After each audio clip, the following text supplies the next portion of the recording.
ఓం సాయిరామ్. మన సాయి బిడ్డలందరికీ నమస్కారం అండి. సాయినాథుని దయ వలన అందరూ ఎక్కడున్నా కూడా సుఖంగా సంతోషంగా ఎప్పుడూ కూడా అష్టైశ్వర్య ఆయురారోగ్యాలతో ఉండాలని చెప్పి సాయినాథుని తరపున నేను కూడా మనస్ఫూర్తిగా కోరుకుంటూ ఉన్నాను. ఈరోజు సాయిబాబా సన్నిధి ద్వారా మనకు వచ్చినటువంటి సందేశం ఏంటి అంటే కనుక, ఈరోజు మీ ముందుకు నేను ఖాళీ చేతులతో రాలేదు. నా కరుణతో, నా ఆశీర్వాదంతో, నా చేతితో పవిత్రమైనటువంటి విభూతితో మీ ముందుకు వచ్చాను. అమ్మా, నా చేతిలో ఉన్న ఈ విభూతిని భక్తితో తాకండి. మీ హృదయం శుద్ధితో, అంటే నీ విశ్వాసం నిజంగా ఉంటే గనక ఈ విభూతిని నీ జీవితంలో ఒక శుభ సందేశానికి ద్వారం అవుతుంది. ఎంతో కాలంగా ఎదురు చూస్తున్నావు, నాకు తెలుసు. ఫ్రెండ్స్, నేను మీతో ఒక విషయం పంచుకోవాలని ఆశపడుతున్నాను. అంతకంటే ముందుగా బాబావారి విభూది మీరు ఈ వీడియోలో చూస్తున్నటువంటిది రియల్గా ఎస్టర్డే థర్స్డే రోజు ఒకరి ఇంట్లో వచ్చిందండి. అసలు చాలా విస్మయానికి గురి అవుతుంది. రేపు శ్రీరామనవమి వరకు కూడా వస్తూ ఉంది. మీరైతే గనక చక్కగా చూస్తూ ఈ వీడియోని అయితే వినండి. బాబావారు ఏం చెప్తూ ఉన్నారో. బిడ్డ, నువ్వు ఎన్నాళ్ళుగా ఎదురు చూస్తున్నావు. నీ మనసులో దాచుకున్న ఆ కోరిక నాకు తెలుసు. నువ్వు నిద్ర లేకుండా ఎన్నో రోజులు గడుపుతూ ఉండడం నేను గమనించాను. అది కూడా నాకు కనిపించాయి తల్లి. అందుకే ఈరోజు నేను నీకు చెప్తూ ఉన్నాను. శుభవార్త వినే సమయం వచ్చింది. ఈ విభూది కేవలం బూడిద కాదు, ఇది నా ఆశీర్వాద ప్రతీక. నీ కష్టాలపై నేను వేసే ముద్ర, నీ కన్నీళ్లకు నేను ఇచ్చే ఓదార్పు. భక్తితో తాకి సాయిరామా అని ఒక్కసారి పలుకు. కామెంట్ సెక్షన్లో తప్పకుండా సాయిరామా అని కూడా తప్పకుండా రాయండి. మీ హృదయం నిండా కూడా నమ్మకం ఉంచు. ఇప్పటి వరకు ఎదురు చూసినటువంటి వార్తను గడప తట్టబోతోంది. ఇది యాదృచ్ఛికం కాదమ్మా, ఇది నా సంకేతం. నీ జీవితంలో ఒక మలుపు అని సాయినాథుడు మనకి ఈరోజు అయితే ఒక్క చక్కటి సందేశం ద్వారా మన ముందుకైతే వచ్చారండి. మరి సాయినాథుని సందేశాన్ని ప్రతి ఒక్కరూ కూడా తప్పకుండా వినండి. చివరి వరకు వింటేనే కదా మీకు అర్థమవుతుంది. చాలామంది మన వీడియోస్ చూస్తూ ఉన్నారు, కానీ లైక్ చేయడం మాత్రం మర్చిపోతూ ఉన్నారు. ఫ్రెండ్స్, మీరు ఇచ్చే లైక్ అనేది నాకు ఇంకొంతమంది సాయి బిడ్డలకు ఈ వీడియో కూడా రీచ్ అవుతుంది. నాకు ఒక మోటివేషనల్గా కూడా ఉంటుంది. ప్రతి ఒక్కరూ ఛానల్ సబ్స్క్రైబ్ చేసుకుని నాకు సపోర్ట్ అయితే ఇవ్వండి. ఇప్పుడు సాయినాథుని సందేశాన్ని తెలుసుకుందామండి. తప్పకుండా మీరైతే కనుక మీ బాబావారు విభూది వాళ్ళ ఇంట్లో రావడం, నేను వాళ్ళతో స్వయంగా మాట్లాడడం కూడా జరిగింది. నిజంగా వాళ్ళు అమాయక భక్తికి బాబావారు ఎంత పొంగిపోతారు అన్నది నేను తన మాటల్లో విన్నాను. అయితే బాబావారు నిజంగా మనకు పరిహార రూపంలో అయినా సరే ఒక నమ్మకమైనటువంటి ఒక భరోసా అనేది మనకు అందిస్తున్నట్లుగా తెలియజేస్తూ ఉన్నారు. బాబావారి సందేశాన్ని మనం విందామండి. మరి ఇప్పుడు తల్లి, నీ జీవితంలో కని విని ఎరుగునటువంటి ఆనందాన్ని బాబాను నీకు తప్పకుండా చూపించబోతున్నాడు. మీరు ఎంత దూరంగా ఉన్నా మీ హృదయంలో నన్ను పిలిచే స్వరం నాకు స్పష్టంగా వినిపిస్తూ ఉంటుంది.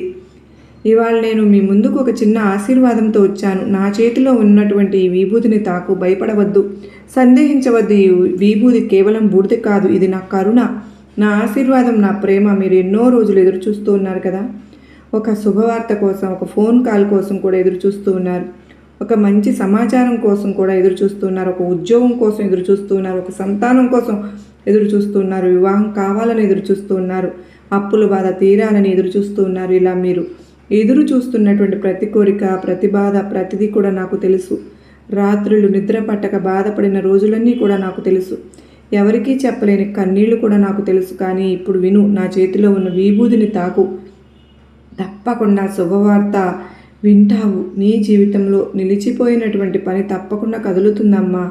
ఆగిపోయినటువంటి సంబంధం మళ్ళీ దగ్గరవుతుంది. నిన్ను పట్టించుకుని నీకు వాళ్ళు అందరూ కూడా నీ విలువను గుర్తిస్తారు. నీ పేరు మంచి సందర్భంలో వినిపిస్తుంది. విభూది అంటే ఏంటో తెలుసా? ఈ ప్రపంచంలోని ప్రతి బాధ చివరికి బూడిద అవుతుంది. ప్రతి కష్టము ఒకరోజు ముగుస్తుంది. ప్రతి కన్నీరు కూడా ఒకరోజు చిరునవ్వుగా కూడా మారుతుంది. ఈ విభూది నీ భయాలను దహనం చేస్తుంది. నీ అనుమానాలను, అవమానాలను కాల్చేస్తుంది. నీ దారిలో ఉన్న అడ్డంకులన్నీ కూడా బూడిద చేస్తుంది. నువ్వు ఇప్పుడే తప్పకుండా కళ్ళు మూసుకో తల్లి. నీ చేతిని నా వైపు చాపమ్మ. ఈ విభూదిని తాకుతున్నట్లుగా ఊహించుకో. అలా తాకిన క్షణం నుంచి నీ జీవితంలో శుభ సందేశం ప్రారంభమవుతుంది. నేను చెప్పినటువంటి సందేశాన్ని ప్రతి ఒక్కరు మనసా వాచా కర్మణ కళ్ళు మూసుకుని ప్రశాంతంగా మీరు ఎన్నో పనులు ప్రతి ఒక్కరోజు చేసుకుంటూ ఉంటారు. అలాగే ఎంతో సమయాన్ని కూడా వృధా చేసుకుంటూ కూడా ఉంటారు. నేను చెప్పేటటువంటి ఈ 10 నిమిషాల సందేశాన్ని నువ్వు తప్పకుండా మనస్ఫూర్తిగా కళ్ళు మూసుకుని వింటే చాలు. నీకు తప్పకుండా అర్థమవుతుంది. నీ జీవితంలో శుభ సందేశం తప్పకుండా వస్తుంది.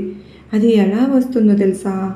ఒక ఫోన్ కాల్ రూపంలో కానీ, ఒక మెసేజ్ రూపంలో కానీ, ఒక పెద్దవారి ఆశీర్వాద రూపంలో కానీ, లేదా ఒక అనుకోని అవకాశం రూపంలో కానీ నువ్వు అనుకుంటూ ఉంటావు, ఇంతకాలం ఏం జరగలేదు కదా బాబా, ఇప్పుడు ఎలా జరుగుతుంది అని. నేను చెప్పేది ఒకటి, నీ సమయం వచ్చేసింది. ఎన్ని రోజులు ఎదురు చూసావో అన్ని రోజులకు సమాధానంగా ఒక మంచి వార్త నీ దారిలో ఉంది. నీ ఇంట్లో నిశ్శబ్దం ఉంది కదా, నీ నిశ్శబ్దాన్ని ఆనందహాస్యం మార్చబోతోంది. నీ మనసులో ఉన్న భారాన్ని సంతోషం తుడిచిస్తుంది. నీ నుండి నీ ఇంట్లో ఒక చిన్న మార్పు తప్పకుండా మొదలవుతుందమ్మా. మాటల్లో మార్పు, మనసులో మార్పు, ఆర్థిక పరిస్థితుల్లో మార్పు, కుటుంబ కలహాల్లో మార్పు, జీవితమే ఒక మారిపోయేలాగా ఆనందంగా ఉండబోతుంది. విభూదిని నమ్మి తాకిన వారు ఖాళీ చేతులతో తిరిగి వెళ్ళరు. నువ్వు నాకు దగ్గరగా ఉన్నావు. నీ ప్రార్థన ఎప్పటికీ వృధా కాలేదు. 7 సముద్రాలు దాటైనా సరే నేను నీ కోరికలన్నీ కూడా నెరవేర్చడానికే వస్తూ ఉన్నాను. ఉపవాసం వృధా కాలేదు తల్లి. నీ కన్నీళ్ళు వృధా కాలేదమ్మా. నీ పూజలు వృధా కాలేదు. నీ నైవేద్యాలు ఏది కూడా వృధా కాలేదు. ఈరోజు రాబోయే కొన్ని రోజుల్లో నువ్వు బాబా నిజమే చెప్పారని అనుకుంటే శుభవార్త వింటావు. కానీ ఒక్కటి గుర్తుపెట్టుకో, సందేహాన్ని ముందు వదిలేయి. భయం వద్దు, ఆత్మవిశ్వాసం ఉండాలి కదా. ఇప్పుడు నా వెంట ఒక్కసారి జపించు, ఓం శ్రీ సాయినాథాయ నమః అని 3 సార్లు జపించుకో. నీ హృదయం లోపలే వెలుగు అనేది పుడుతుంది. ఈ విభూది నీకు ఒక శుభవార్త తీసుకురావడమే కాదు, నీ జీవితాన్ని కొత్త దిశగా కూడా తీసుకువెళ్తుంది. నేను నీతోనే ఉన్నాను, నీ ముందే నడుస్తున్నాను, నీ వెనుక కూడా కాపాడుతూనే ఉన్నాను. విభూదిని తాకి ధైర్యంగా ముందుకు సాగు తల్లి. శుభవార్త నీకు తప్పకుండా తలుపు తడుతుంది.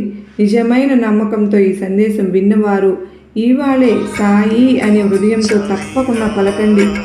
మీకు శుభవార్త రాబోతుందని నమ్మితే తప్పకుండా మీరు అంతకంటే ముందుగా ఇంకా వేరే సంతోషం ఏమి మీకు కలగబోతుందో తెలుసుకోండి.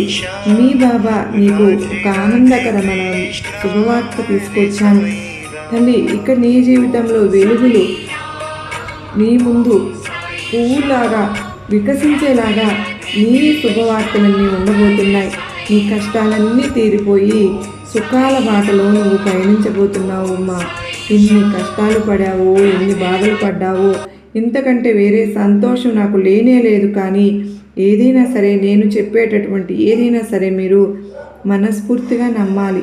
మనస్ఫూర్తిగా నమ్మినప్పుడే నా సందేశాలు, నేను చెప్పేటటువంటి లీలలు, నేను చేసేటటువంటి లీలలు, నేను ఇచ్చేటటువంటి శుభవార్తలు అన్నీ కూడా మీకు అర్థమవుతాయి. అలా కాదని ఎప్పుడు అనుమానంతో, దిగులుతో అలా కూర్చుంటే నాకు ఎవరూ లేరు, అసలు బాబా లేరు, ఇంకెవరూ లేరు, నా జీవితాన్ని ఇలా చిందరవందర చేస్తారు కదా అని నువ్వు ఎప్పుడు కూడా బాధపడవద్దు. నేను లేనిదే నువ్వు ఎక్కడ, ఈ విషయాన్ని నువ్వు తప్పకుండా గుర్తుపెట్టుకో. బాబా నా కోసం ఎప్పుడు కూడా శుభవార్త తీసుకుని వస్తాడు, ఎప్పుడు కూడా నా కోసం బాబా ఉన్నారు అని నమ్మినటువంటి నువ్వు ఇప్పుడు ఎందుకు ఇలా దిగులుగా కూర్చుంటూ ఉన్నావు? ఎందుకు అలా అపనమ్మకంతో ఉంటున్నావు? అసలు అపనమ్మకాన్ని నువ్వు ఎందుకు ఏర్పరచుకున్నావు? అసలు నేను లేనిదే నువ్వు ఉన్నావా? ఒక్కసారి ఆలోచించుకో. నీ కోసం నేను ఏమీ చేయలేదా? నువ్వు బాధపడుతుంటే నీ కన్నీరు తుడిచాను. నువ్వు పరీక్షకు సిద్ధమవుతున్నప్పుడు నిన్ను ప్రోత్సహించాను. నువ్వు పరీక్షలు రాస్తున్నప్పుడు నీ పక్కనే కూర్చుని ధైర్యంగా నిలబడ్డాను. నువ్వు ఏ దారిలో వెళ్ళాలని ప్రయత్నించినప్పటికీ కూడాను నేను మంచి దారిలోనే వెళ్ళేందుకు నిన్ను ప్రయత్నం చేశాను. నువ్వు ఎప్పుడూ కూడా అడుగడుగునా కూడా సంతోషంగా ఉండాలనే కోరుకున్నాను. నీకు నీ సాయి ఏం చేస్తే నచ్చుతాడో తెలుసా? నువ్వు అడిగింది అడగగానే నిమిషాల్లో నీకు ఇచ్చేస్తే చాలు. నీ కోరికను, నీ సమస్యలను తీర్చేస్తే చాలు. అప్పుడు సాయి నీతోనే ఉన్నట్లు, సాయి నీకు అన్నీ కూడా చేస్తున్నట్లు భావించి ఇంకాస్త ఎక్కువగా నువ్వు నన్ను ప్రేమిస్తూ ఉంటావు. నీ కష్టం కనుక కాస్త ఎక్కువైతే చాలు, ఇక నాకు ఎవరూ లేరు, అసలు సాయి కాదు కదా నన్ను ఎవరు కాపాడలేరని వెంటనే నన్ను ద్వేషిస్తూ ఎందుకు ఈ జీవితాన్ని ఇచ్చారు బాబా అని వెంటనే నీరసించిపోతావు, భయపడిపోతావు. సంతోషం, ఆనందం, అలాగే దుఃఖం ఇవేవి కూడా ఎవరికీ శాశ్వతంగా నిలిచిపోవు కదా. ఈ నిమిషంలో సంతోషంగా ఉన్నవారు మరు నిమిషంలో దుఃఖించవచ్చు. ఇప్పుడు దుఃఖంతో ఉన్నవారు మరు నిమిషంలో ఆనందించవచ్చు. అదంతా కూడా వారి యొక్క కర్మానుసారం జరుగుతూ ఉంటుంది. నేను ఎప్పుడూ కూడా నీకు చెప్తూ ఉండేది ఒక్కటే, ఈ క్షణం సంతోషంగా ఉన్నవారు రేపు దుఃఖించవచ్చు. ఇప్పుడు దుఃఖంతో కన్నీళ్లు కారుస్తున్నవారు రేపు ఆనందంతో నవ్వనువచ్చు. జీవితం ఎప్పుడూ ఒకేలా ఉండదు కదా. పగలు రాత్రి, పగలు తర్వాత రాత్రి వస్తుంది, రాత్రి తర్వాత మళ్ళీ పగలు వస్తుంది. ఇది ప్రకృతి ధర్మం. అలాగే మన జీవితం కూడా కర్మధర్మం మీద నడుస్తుంది. నువ్వు ఈరోజు అనుభవిస్తున్నటువంటి సుఖం నిన్నటి మంచి కర్మల ఫలితం. నువ్వు ఈరోజు ఎదుర్కొంటున్నటువంటి కష్టం గతంలో చేసినటువంటి ఒక కర్మ ప్రతిఫలం. ఇది నేను సృష్టించిన నియమం కాదు, ఇది సృష్టి నియమం. ఎందుకంటే ఈ జగత్తును నడిపించేది కర్మచక్రం. కనుకనే నీకు ఒక సందేహం వస్తుంది, బాబా దేవుళ్ళకే కర్మ ఉంటుందా అని. అవును, రాముడు కూడా వనవాసం అనుభవించారుగా, కృష్ణుడు కూడా ఎన్నో అపవాదులు ఎదుర్కొన్నారుగా. అయితే మన మానవులు కదా, మనకు కర్మఫలం తప్పుతుందా? కానీ భయపడవద్దు. కర్మ అనుభవించక తప్పదు, కానీ కర్మ వల్ల నశించాల్సిన అవసరం లేనే లేదు. నీ ధైర్యం నీకు రక్షణ, నీ భక్తి నీకు బలం, నీ సహనం నీకు ఆయుధం. ఈరోజు నువ్వు బాధలో ఉన్నావా? ఇది శాశ్వతం కానే కాదు. ఈరోజు నువ్వు సంతోషంలో ఉన్నావా? అది కూడా శాశ్వతం కాదు. సుఖంలో ఉన్నప్పుడు గర్వం వద్దు, దుఃఖంలో ఉన్నప్పుడు నిస్పృహ వద్దు. ఎందుకంటే రెండూ తాత్కాలికమే. కనుక కర్మ అంటే శిక్ష కాదు, కర్మ అంటే పాఠం. ప్రతి కష్టం ఒక పాఠం నేర్పుతుంది అని అంటారు కదా. ప్రతి నష్టం ఒక బలాన్ని కూడా ఇస్తుంది. ప్రతి అవమానము ఒక ఎదుగుదలకు దారితీస్తుంది. నీకు ఎందుకు ఈ కష్టం వచ్చిందో ఈరోజు అర్థం కాకపోవచ్చు, కానీ కొన్ని సంవత్సరాల తర్వాత అది నాకు మంచికే జరిగిందని నువ్వే చెప్తావు.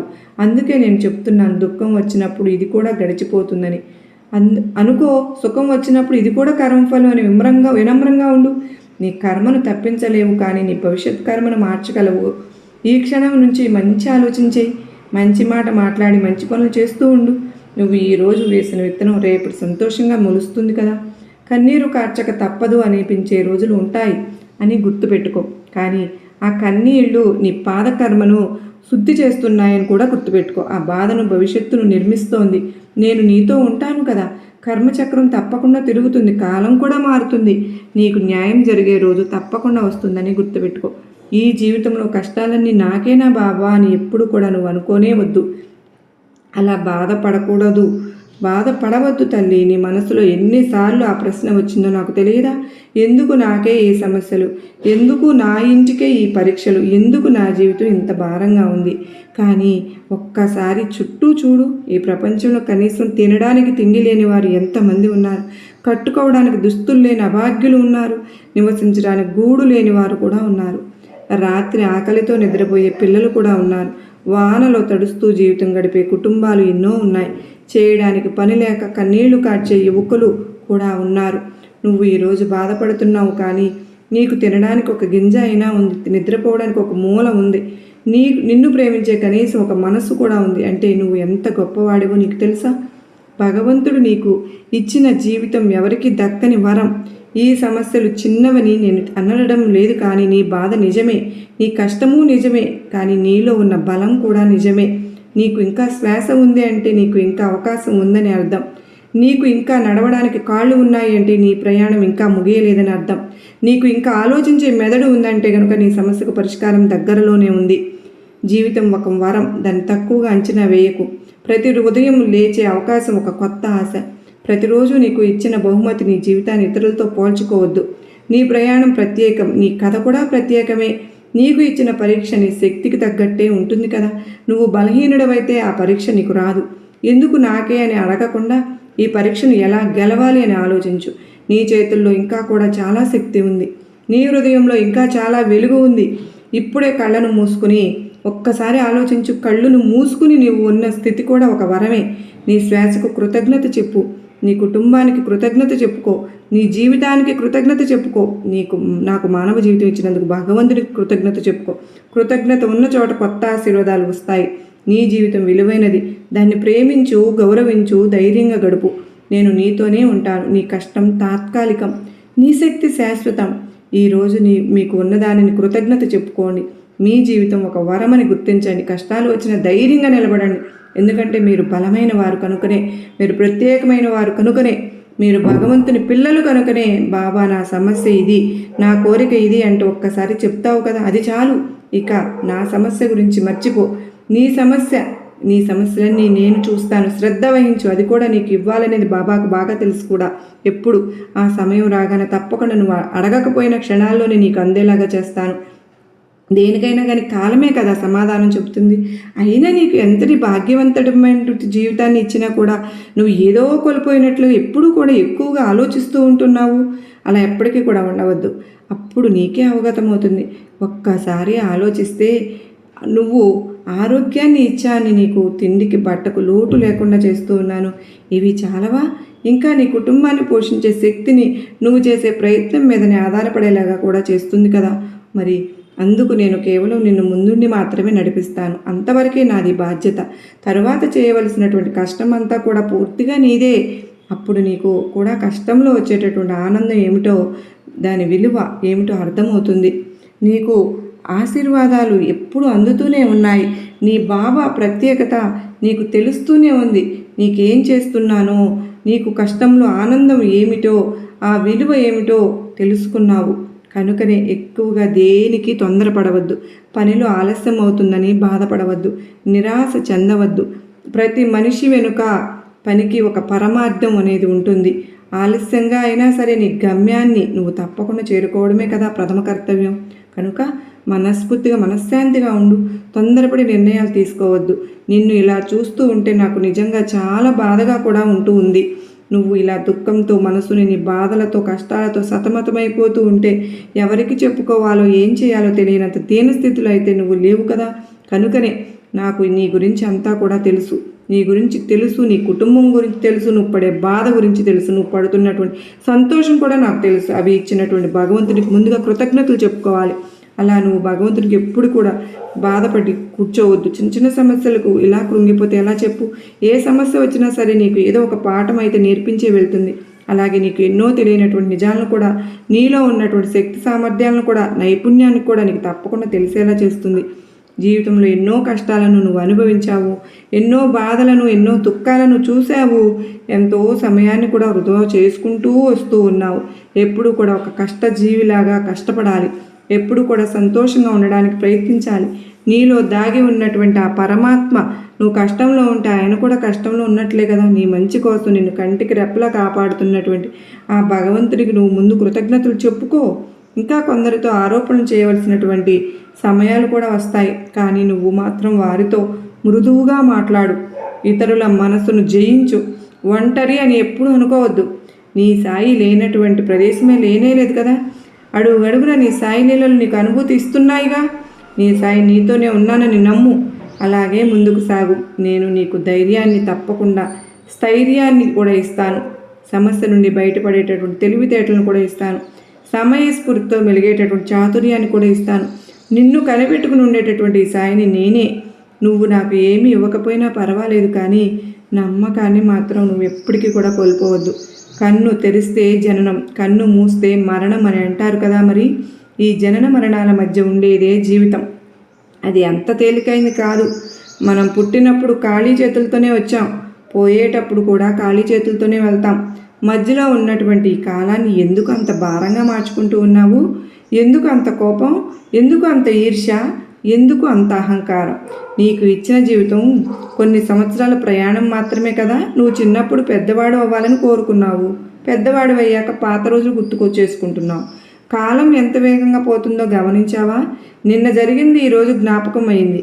ఈరోజు జీవిస్తున్నది రేపు జ్ఞాపకం అవుతుంది. అందుకే నేను చెప్తూ ఉన్నానమ్మా, ఈ జననం మరణం మధ్య జీవితం ఒక శ్వాస అంతే. ఒక శ్వాస ఆగితే అంతే, కథ కూడా ముగిసిపోయినట్లే. అయితే ఎందుకు చిన్న చిన్న విషయాలకు మనసు బాధ పెట్టుకుంటూ ఉన్నావు? ఎవరో మాట్లాడిన మాట కోసం రోజులు బాధపడుతున్నావు. ఎవరో మోసం చేసినందుకు నీ విలువ తగ్గించుకుంటున్నావు. జీవితం తాత్కాలికమే, కానీ నీ మంచి పనులు శాశ్వతం. నీ మాటలతో ఒక మనసు గెలుచుకో. నీ సహాయంతో ఒక జీవితం నిలబెట్టు. నీ ప్రేమతో ఒక కుటుంబం ఆనందంగా ఉంచు. అదే నిజమైనటువంటి జీవితం. నీ శ్వాస ఉన్నంత వరకు నీకు మార్పు చేసే అవకాశం ఉంటుంది. నిన్న చేసిన తప్పు ఈరోజు సరిచేసుకోగలుగుతావు.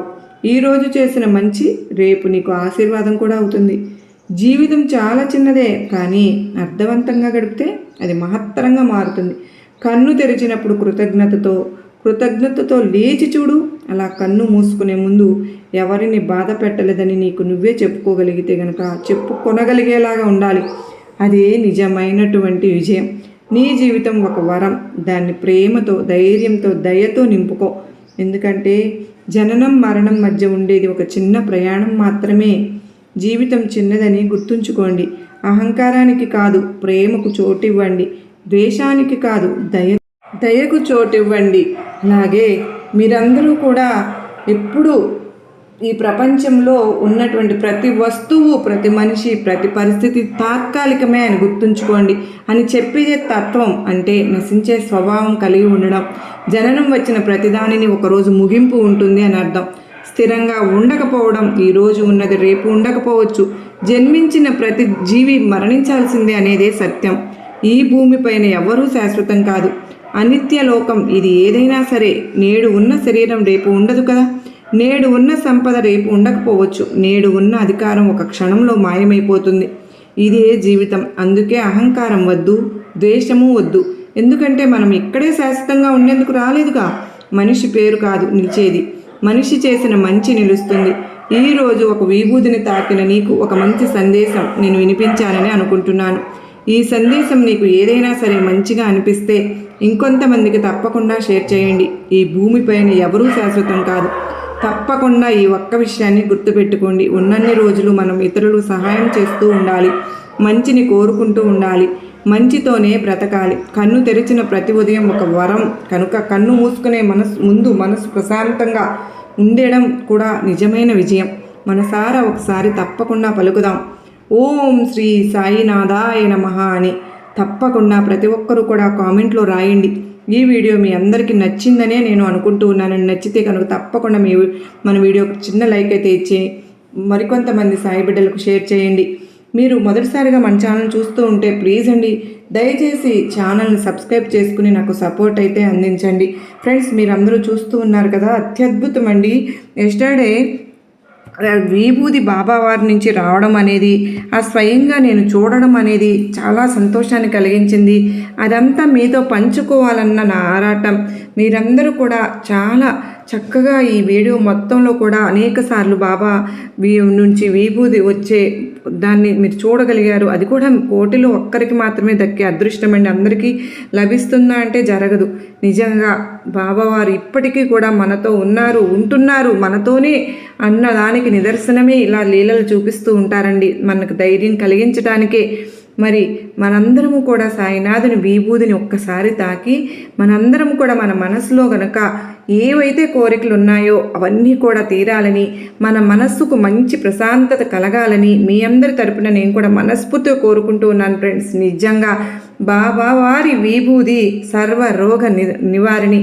ఈరోజు బాబావారి విభూదిని తాకిన ప్రతి ఒక్క సాయి బిడ్డ కూడా వాళ్ళు అనుకున్న జీవిత లక్ష్యాన్ని చేరుకోవాలని మనస్ఫూర్తిగా కోరుకుంటూ మరలా కలుసుకున్నంత వరకు అందరికీ నమస్కారం అండి.